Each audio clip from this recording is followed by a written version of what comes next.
Speaker. Clayton Mitchell.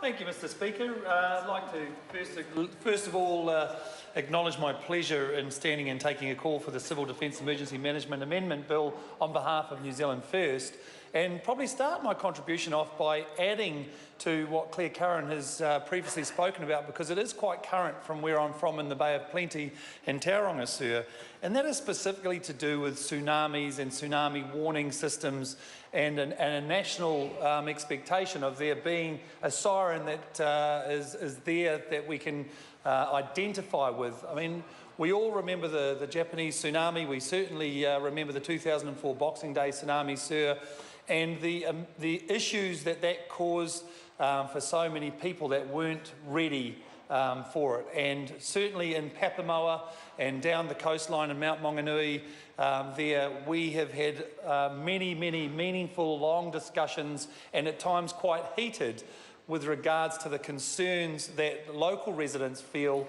that they don't have enough time to respond in the event of a big event such as a tsunami as we've seen in the past.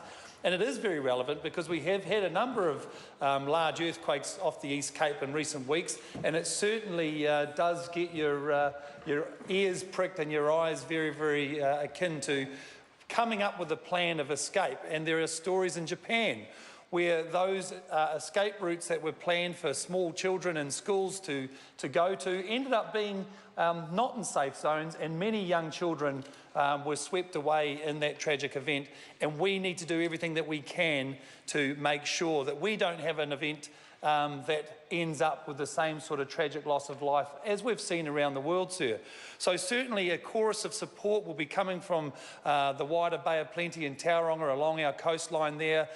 We do have the Kermadec Ocean Trench, which would only take about 20 minutes if a large-scale earthquake happened there and caused an underground landslide to send a huge wave crashing into our coastline, and I think more needs to be done. And this is definitely the right vehicle to do it.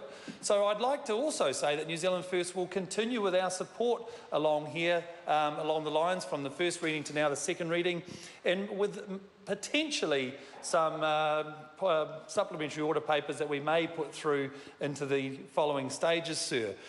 I suppose our biggest gripe that we're currently having is the time that it's taking to put this very important piece of legislation together. Because, sir, we have seen this House operate on lightning speed reactions on bills that I think don't deserve that sort of pace, to a bill which is designed to save lives and speed up the recovery and the response times of these civil defence disasters and emergencies, to get people and communities back on their feet again. We would like to see this being progressed through. And again, we understand this is just part one of a two-part reform coming through. This is to do with small and medium scale incidents, sir, ranging from, goodness me, I've got a list here of the things that it covers off without missing out. Explosions, sir. It happens around the world. It may or may not happen here, whether it be a gas leak or the likes. We've got sinkholes that happen, sir, and of course terrorist attacks if that did happen in our country. Earthquakes, eruptions, tsunamis, land movements, floods, storms, tornadoes, cyclones, serious fire, leakage or spillages of any dangerous gas or substance, technological failure. Goodness me, if that should happen and the lights go out, what will we do, sir? And of course, we've got infestations and plagues, epidemic failure or a disruption to an emergency service or a lifeline utility, or actual or imminent attack or warlike act. That's what the civil defence is set up to deal with, sir, and that's why we should be putting absolute urgency ensuring that this piece of legislation makes itself speedily through the House. I would like to talk about the transitional notices, sir, the local transition notices for 28 days versus the national transition notices of 90 days. I think they're a good opportunity to make sure that a seamless line is drawn between the approaching the incident and going straight into the recovery, which the response to recovery time is exactly what this bill is there to fix and ensure that we can actually move through very quickly and easily. So this bill has four parts to it, really. Essentially, it mandates roles and responsibilities for emergency service providers during an event. Number two, it strengthens recovery planning and how we do it and how we get back to a status quo, if you like.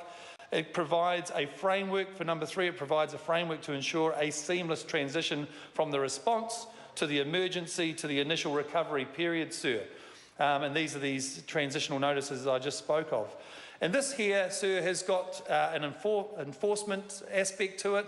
Because, sir, when people are faced in danger of staring them in the face and they're dealing in a situation where they are not wanting to leave their property because, of course, sometimes irrational behaviour can actually make people make bad decisions. We see it all the time from this government.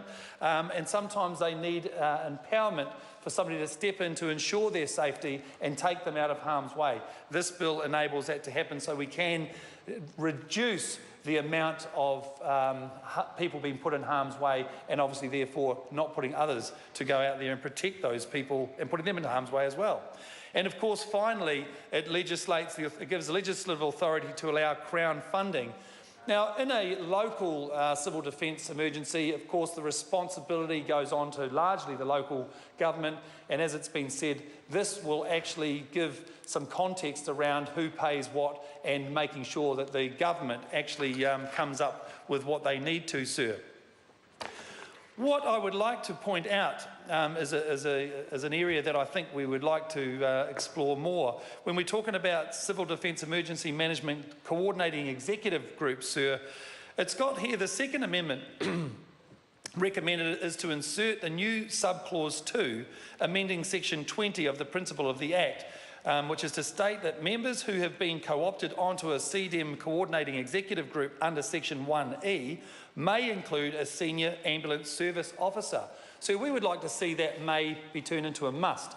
I think the St John's Ambulance and the ambulance service play a major role as an emergency service provider, sir, and in fact is one of the submitters of the 12 submissions that came through was in fact from St John's themselves, sir, and it just begs belief really.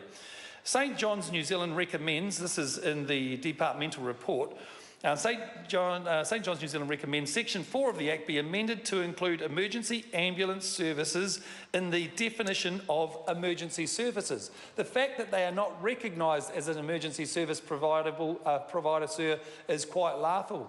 When you call 111, they say, this is an emergency, would you like fire, ambulance or police? We clearly recognise them as an emergency service provider and we should be mandating them to be part of those CDEM groups that this bill addresses, sir. Aside from that, the submissions through here were largely supportive. I acknowledge the Bay of Police and Bay of Plenty put in a submission which was very good, sir, and we would like to certainly work along some of those points. I think the bill as it stands now has been tidied up in a few areas. We certainly like the fact that the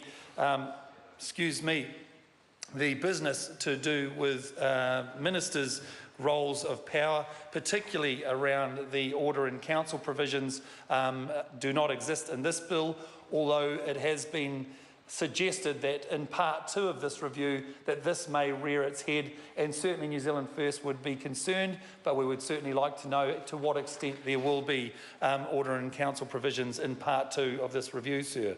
All in all, sir, it is good to be part of working together collegially with other members of the House and other parties, and for Andrew Bailey's sake, it's good to be working on that together. Thank you, sir. Nope.